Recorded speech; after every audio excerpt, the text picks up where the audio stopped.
Retail inflation in January rose to 6.52% from 5.88% in November and 5.72% in December.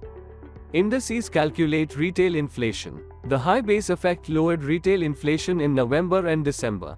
November and December 2021 saw higher numbers. This kept November and December 2022 inflation lower than in previous months.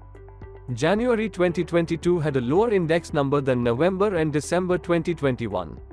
Retail inflation rose in January 2023 due to this.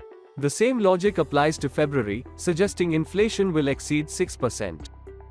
Also, core inflation remains high, so let us take a closer look and see if it is too soon to declare victory in our inflation fight.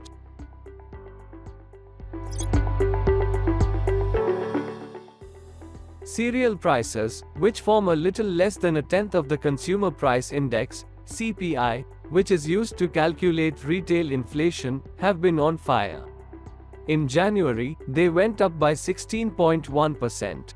Within cereals, non-public distribution wheat, atta prices went up by 25.1%, after having risen 22.2% in December.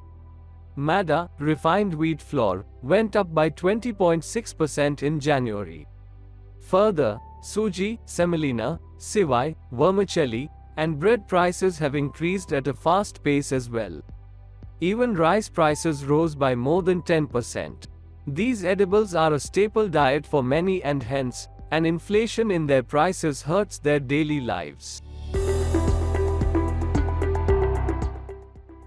Core inflation, which doesn't take into account items belonging to the food group, fuel and light group, petrol and diesel and other fuels for vehicle, and forms around 52% of the CPI, continues to be on the higher side.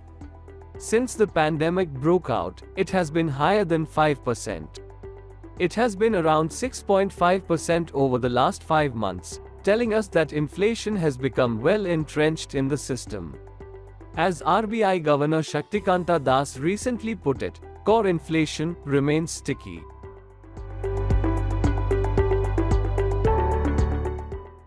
Analysts and economists have been in a hurry to declare RBI's victory over inflation. A few did just that after the CPI figure for December was out. Nonetheless, what the January inflation figure tells us is that time is yet to come. Hence, it's more than likely that the RBI will keep raising interest rates at least through the first half of 2023. As Das said, further calibrated monetary policy action is warranted to break the persistence of core inflation. And that's the long and the short of it.